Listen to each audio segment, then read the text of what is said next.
nuestro padre según la carne, porque si Abraham fue justificado por las obras, tiene de qué gloriarse, pero no para con Dios. Porque, ¿qué dice la Escritura? Creyó Abraham a Dios y le fue contado por justicia. Pero al que obra, no se le cuenta el salario como gracia, sino como deuda. Mas al que no obra, sino cree en aquel que justifica al impío, su fe le es contada por justicia. Oremos. Gracias, Padre, por ese plan maravilloso que tú te propusiste hacer, de reconciliar a la humanidad contigo y proveer de un medio para que esto fuese posible. Gracias te damos, Señor, por tu Hijo Jesucristo, por su vida, por su muerte, por su resurrección. Bendice este tiempo de predicación, Padre, en Cristo Jesús. Amén. Se cuenta la historia de dos hermanos que nacieron en un hogar cristiano. Desde chiquitos sus papás les hablaron de la palabra de Dios, los llevaron a la iglesia, crecieron en la iglesia y ellos mostraron mucha afinidad por el talento musical. Con el paso del tiempo crecieron y en su adolescencia, en su juventud, formaron parte del grupo de alabanza de la iglesia. Y pues los dos eran chicos pues de iglesia, como muchos quizá aquí han crecido en el ambiente cristiano. Y a ellos les encantaba participar en la música en la iglesia. Y uno de tantos servicios, algo estaba ya ocurriendo en el corazón del hermano mayor. Él se dedicaba muchas horas a ensayar su instrumento musical, que además tenía una voz maravillosa, ¿no? O sea, destacaba su talento vocal y su talento musical, y él se esmeraba mucho en ensayar en la semana. Su hermano menor también tenía talento musical, pero era más discreto y realmente no dedicaba tanto tiempo a ensayar, pero le gustaba tocar. Este hermano mayor, el de la hermosa voz, estaba pasando algo ya en su corazón. Y en una ocasión, en aquel culto, durante el tiempo de la alabanza, este hermano mayor estaba entonando una alabanza al Señor con su instrumento y cantó de una manera tan especial, mostrando tanto talento y tanta belleza vocal y tanto talento, que él notó cómo en la congregación los ojos de todos estaban puestos en él y su corazón se llenó de soberbia y de orgullo. Al terminar su participación, muchos se acercaron a él y le dijeron: qué maravillosa presentación, qué maravilloso tiempo de alabanza, gracias a Dios por tu vida, pero su corazón estaba lleno de orgullo. Ese mismo día, a él se le da la noticia de que había sido diagnosticado con cáncer en fase terminal y que había sido rechazado de la universidad a la cual él había hecho alguna solicitud. Y sin embargo, a su hermano, el que pasaba desapercibido, él recibió ese mismo día noticias de grandes bendiciones, ¿sí? Es decir, lo habían aceptado en un trabajo y se había descartado otra noticia médica. Bueno, hermanos, les acabo de contar la nueva versión de la historia de Caín y Abel. La historia de Caín y Abel, en una versión moderna, hablando de versiones modernas, ¿verdad? Del hijo pródigo. El hermano mayor se llenó de enojo contra su hermano porque su hermano recibió bendiciones en señal de aprobación de Dios y él recibió malas noticias en señal de reprobación de Dios. Pero Jesús también contó una versión modificada de Caín y Abel. Dice la palabra de Dios que esta historia se las dedicó a unas personas en la audiencia que confiaban en sí mismos como justas. Solo que en esta historia a Caín lo representó con un fariseo, un líder religioso, y Abel con un publicano. Y ambos también se encontraron en un tiempo de adoración, en el templo, a orar. Uno salió justificado y otro salió condenado. Y es que, hermanos, este pasaje que acabamos de leer de la historia de Abraham nos recuerda que existen solamente dos caminos. Dos caminos y solamente dos. El camino del mérito humano y el camino de la gracia divina. Miren, se estima, hay una agencia que hace estudios sociales llamada Pew Research Center, es un centro de investigaciones en materia religiosa, y este centro estima que hay en el mundo 4.200 religiones en todo el planeta. Pero bíblicamente, hermanos, la Biblia solamente habla de dos. ¿Sí? Así como lo oye, dos sistemas religiosos.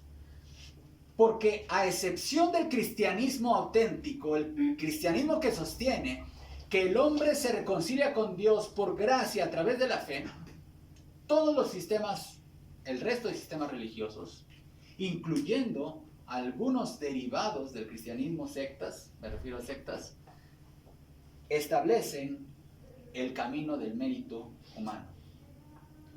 Y aquí Pablo nos habla del ejemplo de Abraham. Abraham, que para la comunidad judía de la iglesia de Roma, pues era su padre. Ellos se decían descendientes de Abraham. Miren, en todas las áreas del conocimiento, hermanos, se tiene a un padre, ¿no es cierto? Por ejemplo, el padre de la ciencia es Galileo Galilei, así se le conoce, el padre de la ciencia moderna, ¿no? Yo, como ustedes saben, soy médico, a Hipócrates se le conoce como el padre de la medicina, pero me he dedicado a la epidemiología, entonces el médico de Inglaterra, John Snow, es conocido como el padre de la epidemiología moderna. Adam Smith, el padre de la economía, Augusto Comte de la sociología, pero a Abraham, el personaje bíblico, se le conoce como el padre de la, ustedes lo saben, el padre de la ¿qué? De la fe. El padre de la fe, así se le conoce a Abraham.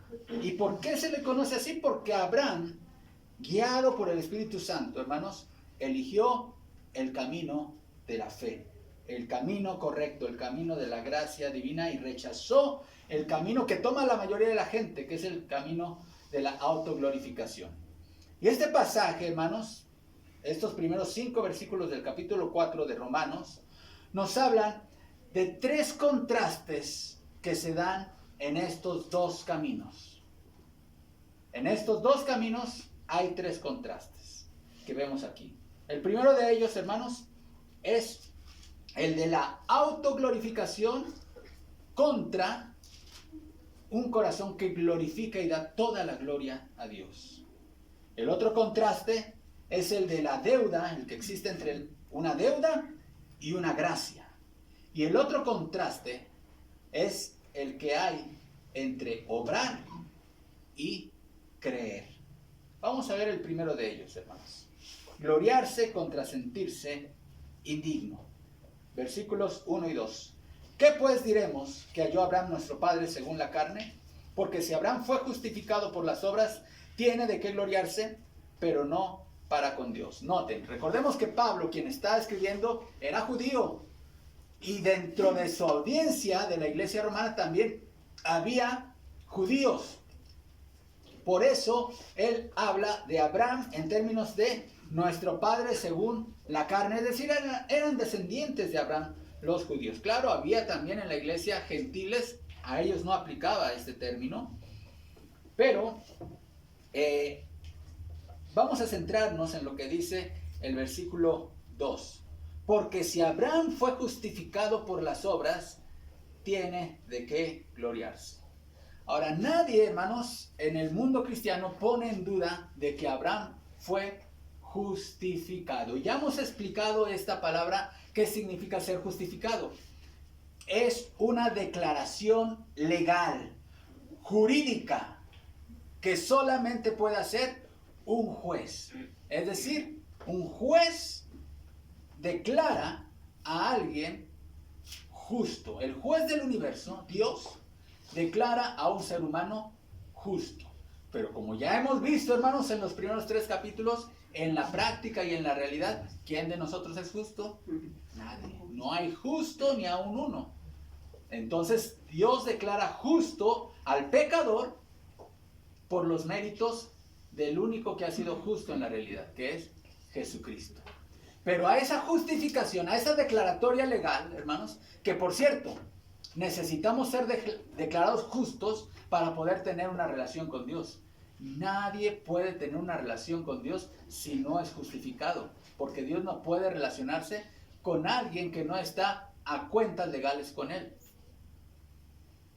Por lo tanto, hermanos, vemos aquí en el ejemplo de Abraham que él, dice, no fue justificado por las obras. Eso es lo que está diciendo Pablo con esta pregunta, con esta declaración retórica. Porque si Abraham fue justificado por las obras, tiene de qué gloriarse, pero no para con Dios. Es decir, en otras palabras, lo que está diciendo Pablo aquí, Abraham no fue justificado por las obras, porque si no, él podría llegar ante la presencia de Dios y decir, yo tengo méritos para entrar a tu reino. Por cierto, una nota al margen, hermanos. Hay contradicción entre Romanos 4:2 y Santiago 2:21. Vayan conmigo rápidamente a Santiago 2:21. Porque aquí parece ser que están en disputa Pablo y Santiago, ¿no? Dice Santiago 2:21. ¿No fue justificado por las obras Abraham, nuestro padre, cuando ofreció a su hijo Isaac sobre el altar? Ahora, esto al principio del ministerio de Martín Lutero le causó mucho conflicto. Tanto que despreció la carta de Santiago y decía que era una carta de paja y no la reconocía al principio como canónica. Después entendió que no había contradicción entre Santiago y Romanos. Pero ¿qué está diciendo Santiago, hermanos? Está contradiciendo a Pablo porque los dos ponen a Abraham de ejemplo, ¿sí? Uno para decir que no fue justificado por obras y otro aparentemente está diciendo que fue justificado por obras.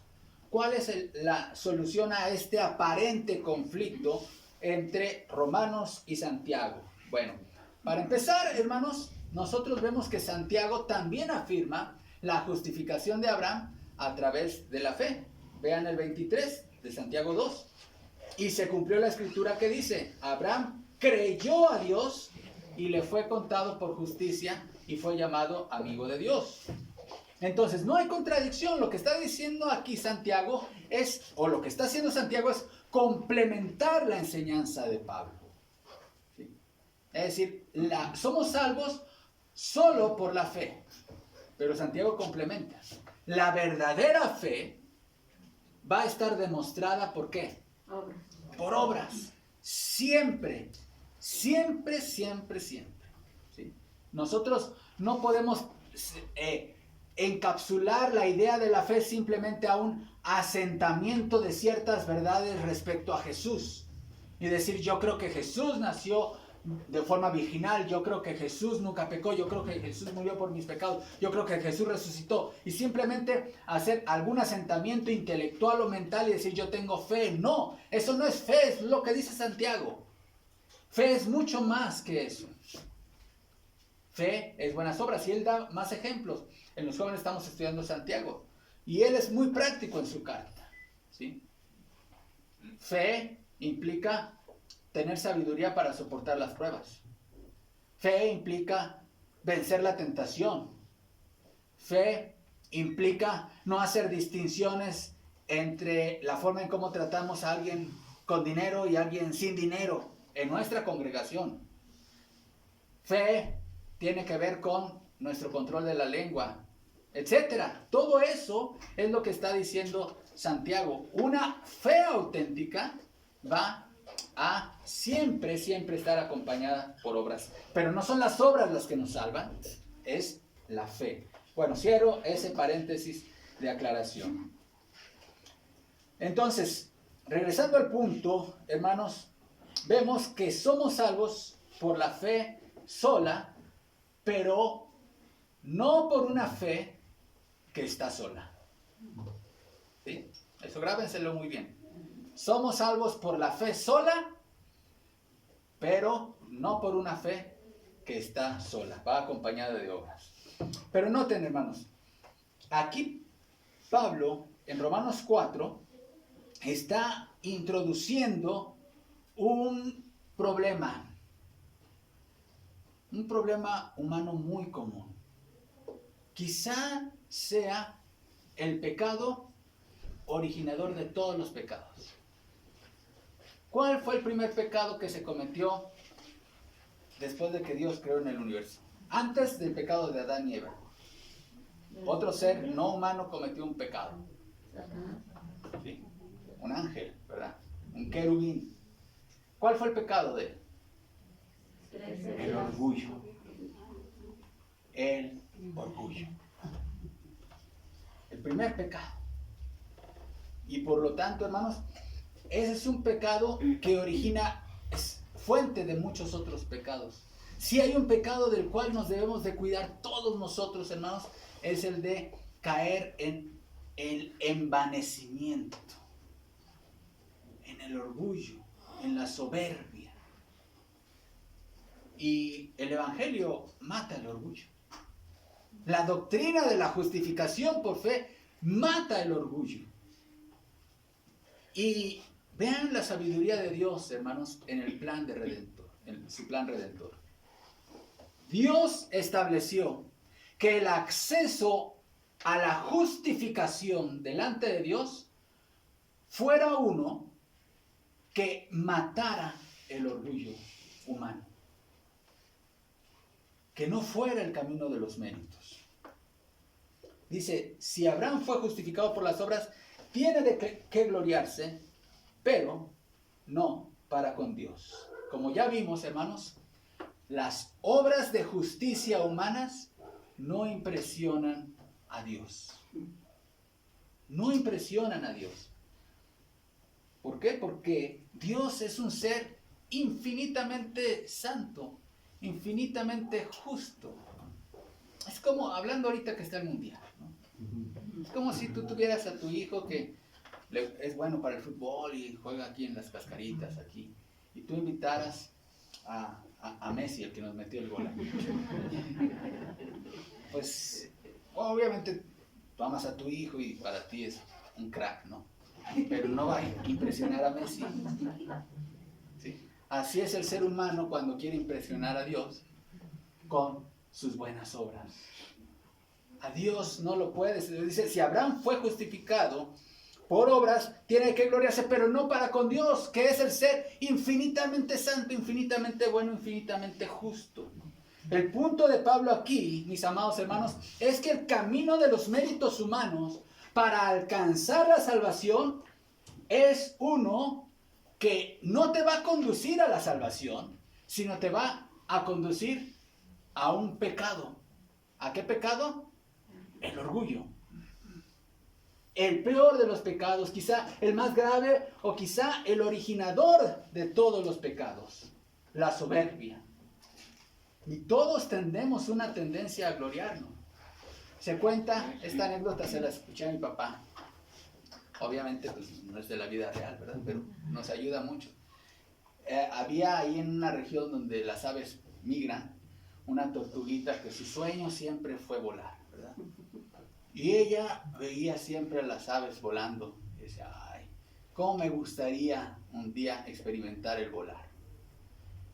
Y una vez bajaron esas aves, estaban ahí cerca y la tortuguita se les acercó. Oigan, no sean malas, yo siempre ha sido mi sueño volar.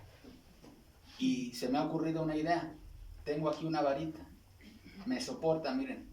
Si ustedes con su pico, una de un extremo y otra de otro extremo, lo agarran, yo con mi trompita, en medio, puedo ir volando. Y estuvieron de acuerdo. Y entonces emprendieron el vuelo. Y ahí va la tortuguita cumpliendo su sueño de volar.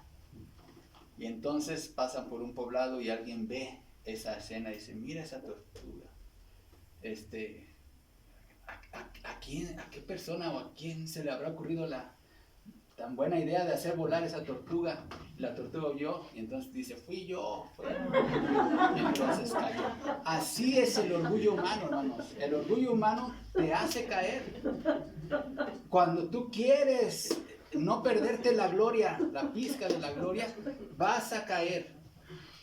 Amigo y hermano, ¿vives tu vida para la gloria de Dios o para tu propia gloria? Lo que haces tú, ya sea en la iglesia, en tu trabajo, en la comunidad, en tu vida, ¿lo haces para que Dios sea exaltado, para que la gente voltee a ver a Cristo y le dé gloria, o para que la mirada y la gloria sea para ti?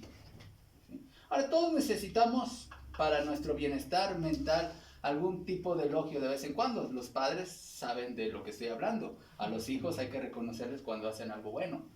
¿Por qué? Porque esas dosis de elogio es bueno. Celebrar cuando tienen un éxito en la escuela, un logro. Eso es bueno.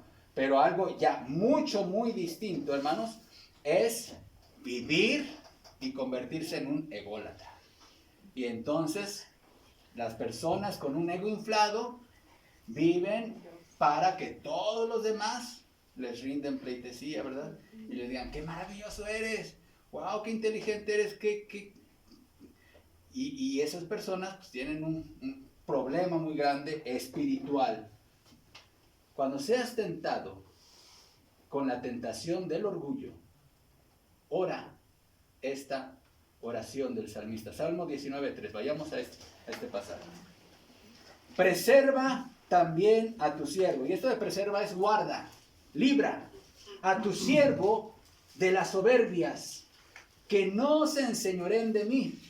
Entonces seré íntegro y estaré limpio de gran rebelión. ¿Qué está diciendo esto? Que la soberbia es una actitud que puede convertirse en tu amo. Tú te puedes convertir en esclavo de tu propia soberbia. De hecho, eso es el problema de el tipo de los que los psicólogos llaman el tipo de personal o el trastorno de personalidad narcisista.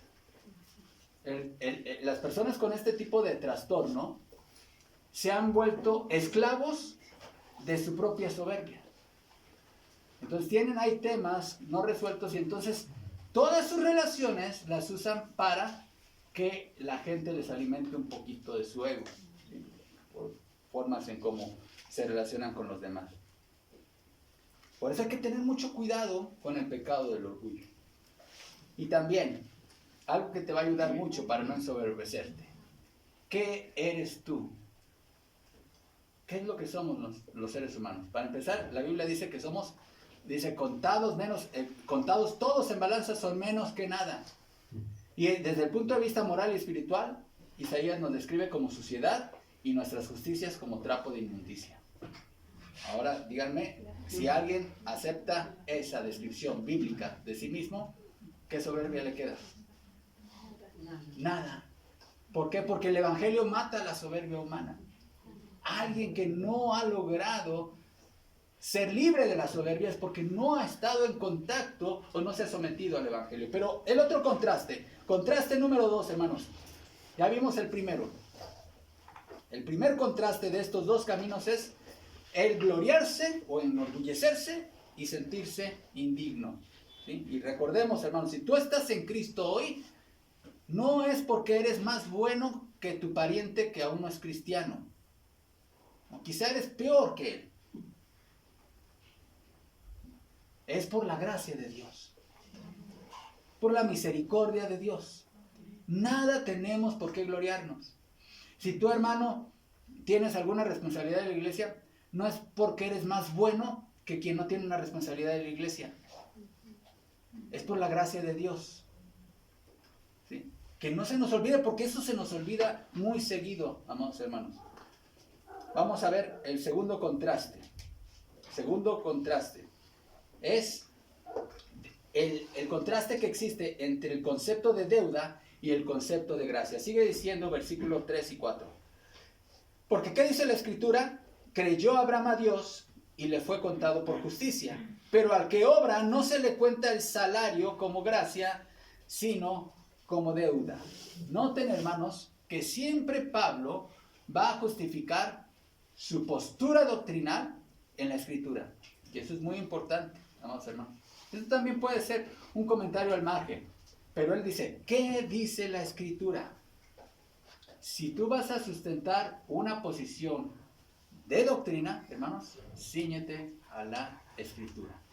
¿Qué dice la Biblia? No qué es la tradición denominacional, no qué es esto. ¿Qué dice la Escritura? Dice, ¿qué dice la Escritura? Creyó Abraham y le fue contado con justicia. Es una cita de Génesis 15:6. Ahora, hermanos, veamos y hablemos un poco acerca del concepto de gracia. Porque aquí está haciendo un contraste entre salario y gracia. No sé cuántas personas empleadas o asalariados hayamos aquí, ¿no? Como ustedes saben, yo trabajo en el sector público y, bueno, pues a la quincena recibimos un salario, ¿no? Con los que algunos ya son jubilados y entienden perfectamente este concepto. Cuando uno llega a firmar la nómina, no dice, ay, muchas gracias.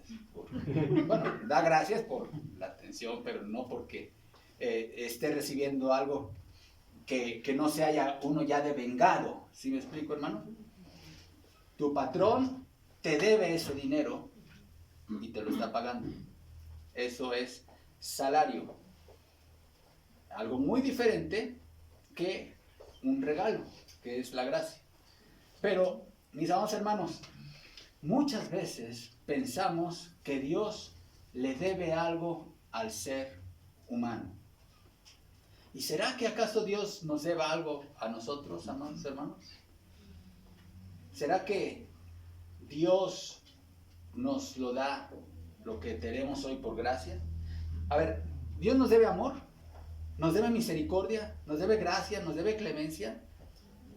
Bueno, les voy a decir, amados, lo único que Dios le debe al hombre, si es que algo le debe, es ira por toda la eternidad, aborrecimiento eterno y juicio infinito por sus pecados. Eso es lo único que le debe. Dios dijo, y lo va a decir Pablo más adelante en esta epístola, que su misericordia y su gracia es algo que Él da soberanamente. Así que si algo te has ganado por tus méritos, amado amigo y hermano, es un salario. Y ese salario es la muerte. Romanos 6:23 dice, porque la paga del pecado, nuevamente paga del pecado, es la muerte. Y si tienes dudas, ve las estadísticas de mortalidad en el mundo. Desde que hay humanos en el planeta, ha habido muerte. Y si hay una realidad dolorosa, por cierto, estas pocas semanas atrás, este último mes, he recibido noticias de 2 personas cercanas que fallecieron. Y es doloroso. Es doloroso que dos amigos fallezcan, ¿no? La muerte es una realidad, pero ahí está la realidad. ¿Por qué existe la muerte? Porque existe el pecado. ¿Y qué hace Dios? Darle el salario al pecador. La paga del pecado es muerte, más la dádiva de Dios es vida eterna en Cristo Jesús. Nuevamente el contraste. Paga, dádiva, ¿sí? Gracia, salario. Muy bien, amados hermanos. El salario mínimo en México es de los más bajos, por cierto, ¿sí? Del mundo, ¿sí? Hay países que ganan más y de hecho México es de los países en donde los trabajadores reciben menos dinero por horas trabajadas y que más horas trabajan al día. Bueno, pues Dios le da al pecador el pago justo por su pecado. Pero pensemos ahora en esas bendiciones que todos disfrutamos hoy. Esas bendiciones que tú, hermano y hermana, gozas hoy. Tu familia, tus ingresos, tu casa, tu vehículo, tu salud, ¿tú bien pudieses decir que eso es debido a tus méritos? Una expresión que escuchamos mucho, sobre todo fuera de la iglesia, que es: todo lo he conseguido gracias a mi esfuerzo, ¿no? Es producto de mi trabajo o del trabajo de mis padres. Y no estoy descartando que eso sea un medio que Dios ha establecido para hacer llegar sus bendiciones, ¿sí? Es importante ser disciplinado en las finanzas para tener una economía saludable. Es indispensable ser trabajador para ganarse y diligente en el trabajo para tener un ingreso. Es decir, no descartamos eso, pero la causa raíz de todo es la gracia de Dios. La gracia de Dios. Y sobre todo, la mayor bendición por la cual todos nosotros, hermanos, debemos de agradecer cada día que abrimos nuestros ojos, es darle gracias a Dios por la vida eterna, por esa salvación inmerecida que Él nos ha dado en Cristo Jesús. Vamos al tercer contraste y último. El tercer contraste que vemos en este pasaje, hermanos, es el contraste que existe entre el concepto de obrar y el concepto de creer. Versículo 5. Mas al que no obra, sino cree en aquel que justifica al impío, su fe le es contada por justicia. Ahora, hermanos, creer no es una obra en el sentido de una obra meritoria, ¿sí? Es un acto donde existe aquí una tensión intelectual en nuestra lógica, en lo que Dios ha revelado. Pero no porque exista esa tensión, hermanos, nosotros hemos de rechazar todo lo que la Biblia enseña respecto a la fe. Decía Agustín de Hipona, este gran pensador cristiano. Él decía: Señor, concédeme lo que pides y pídeme lo que quieras. Concédeme lo que pides y pídeme lo que quieras. Y esto aplica a la fe salvadora, porque Dios demanda a todos que crean en Jesucristo. Pero también la Biblia revela que ese es un don de Dios. Un don de Dios. ¿Por qué creer no es una obra meritoria, hermanos? Bueno, Jesús, y lo he mencionado también en predicaciones anteriores, hermanos, en ese diálogo con Nicodemo, Jesús comparó el creer con el acto de mirar. Y puso como ejemplo aquel episodio en el desierto, ¿se acuerdan? Cuando el pueblo de Israel iba en aquel desierto rumbo a la tierra prometida, se rebelaron contra Dios. Dios manda un juicio enviando una plaga de serpientes venenosas. Había gran mortandad entre el pueblo. Le pidieron, el pueblo clama a Dios, le pidieron a Moisés que clamara a Dios para que tuviera la plaga. Moisés ora, intercede y le dice: sí, lo voy a hacer, pero lábrate una serpiente de bronce. Y lo que voy a hacer es que tú vas a colocar esa serpiente de bronce en lo alto. Cuando alguna persona sea mordida por la serpiente y voltear a ver aquella serpiente de bronce, no morirá. Y Jesús, en esa plática con Nicodemo, un maestro de la ley que sabía de esta historia bíblica, le dice: así como Moisés levantó la serpiente en el desierto, así es necesario que el Hijo del Hombre sea levantado. ¿Levantado en dónde? En la cruz. Para que todo aquel que en él cree, noten la analogía, allá en el desierto era mirar y aquí en la cruz es creer. Ambos actividades carentes de méritos. Cuando Spurgeon se convirtió, un predicador laico que predicó en una iglesia metodista en la cual llegó Spurgeon de casualidad, o para resguardarse de la tormenta, decía esto, porque él se basó en su sencillo sermón, decía, estaba basado en Isaías, donde dice: mirad a mí, dice Dios, y sed salvos todos los términos de la tierra. Nuevamente, mirad y ser salvos, ¿no? Decía aquel sencillo predicador. ¿Qué esfuerzo hay en mirar? ¿Qué necesitamos para mirar? ¿Necesitamos ir a una escuela a aprender a mirar? ¿Necesitamos hacer algún esfuerzo grande para mirar? No, simplemente es colocar la vista ahí.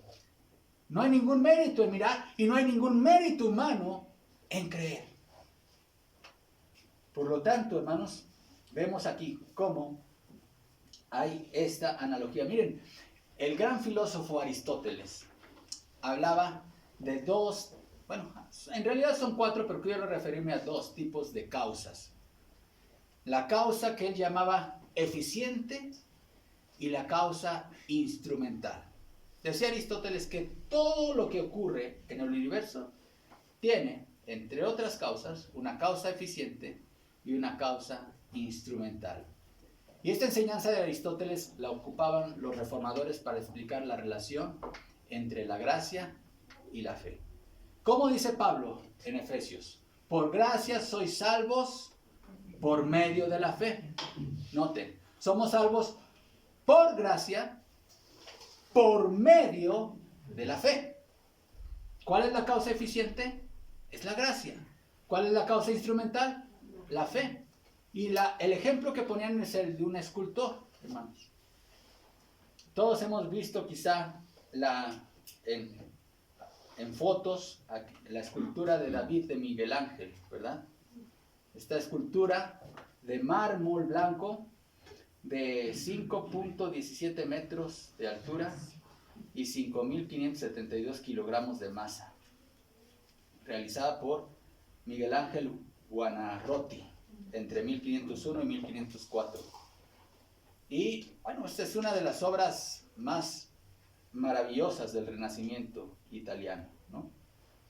Y uno piensa, al ver esta obra magnífica, diría, ¿cuál fue la causa? La causa instrumental, pues el cincel que usó, ¿no? Pero la causa eficiente, el talento del maestro Miguel Ángel, ¿no? Así es. ¿Cuál es la causa eficiente en nuestra salvación? La gracia de Dios. Si Dios no hubiera decidido mostrarnos gracia, hermanos, no habría habido Navidad, encarnación, no habría habido Calvario, no habría habido resurrección, no habría habido nada. Sí. Pero Dios decidió mostrar gracia. Pero aquí viene la causa instrumental, la que nos da acceso a la justificación, es la fe. Y la fe mata soberbia, la fe mata el orgullo. Así que la Biblia nos habla de dos caminos. Solo dos sendas hay, dice un himno antiguo. Solo dos sendas hay. ¿Cuál escogerás? Hay una senda por donde va y camina y transita la mayoría de los seres humanos. Y esa es la senda de la autoglorificación y autosoberbia, de la soberbia humana, el camino del mérito humano. No, si yo llego al reino de los cielos, tendrá que ser por mi esfuerzo, por mis méritos. Bueno, estás perdido. Pero hay otro camino, por el cual, dice Jesús, pocos caminan, poca gente va, que es el camino de la gracia de Dios. Y para entrar por ese camino, necesitas entrar inclinado, agachado, haber renunciado para siempre a tu orgullo y a tu sistema de méritos. ¿Cómo experimentas, tú que eres cristiano, cristiana, hermano en Cristo y hermana en Cristo, cómo te aproximas a las bendiciones de Dios todos los días? Por ejemplo, dentro de un ratito, todos tendremos delante de nosotros un plato de comida. Ese plato de comida es una manifestación de la gracia de Dios. No te lo has ganado. No lo hemos ganado nadie. Es gracia de Dios. El que tú tengas un esposo, una esposa, cuando ese esposo, esa esposa, te diga te amo, te abrace, te muestre algún acto de amor, eso no te lo mereces, hermano y hermana. Es gracia de Dios. El que tengas hijos que te digan te amo, creo en ti, confío en ti, gracias por ser mi padre. Eso no es algo que te lo has ganado, es gracia de Dios. En la noche, cuando vayas a descansar del día de hoy y te recuestes en tu cama, ese momento, esa cama, esa habitación, es gracia de Dios. No es por méritos tuyos. Vamos, todo lo que disfrutamos es gracia, hermano. Y debemos siempre mostrar una actitud agradecida. Pablo dice, ¿qué tienes que no hayas recibido? Y si lo recibiste, ¿por qué te glorías como si no lo hubieras recibido? Todo es gracia, hermano. Ser parte de esta iglesia es una bendición de la gracia de Dios. Y estar en Cristo, el tener esperanza de salvación en Cristo, no es por méritos, es por obra de la gracia de Dios. Oremos. Gracias te damos, Padre, por el camino de la fe. El camino de fe, Señor, es el camino que mata nuestro orgullo humano. Es el camino a través del cual tenemos acceso a una relación correcta contigo a través de tu Hijo Jesucristo. Ayúdanos a reconocer, Padre, que nada, absolutamente nada de lo que hoy disfrutamos y gozamos, incluida la vida eterna y la salvación, Señor, es algo que hayamos conseguido por nuestros propios méritos. Todo es obra de tu gracia. Aún la misma fe que nos conecta a ti, Señor. Gracias te damos por habernos concedido el creer en Cristo Jesús. El habernos concedido la fe para acceder a la vida eterna. Gracias te damos, Señor. Por toda la eternidad estaremos agradecidos contigo por tu gracia. Ayúdanos a vivir una vida en humildad. Vida, Señor, que crucifiquen todos los días el orgullo humano, nuestro orgullo humano, Padre. Y que todo lo que hagamos, pequeño o grande, notorio o escondido, todo, Señor, sea para honra y gloria tuya solamente. En Cristo Jesús. Amén. Que el Señor les bendiga.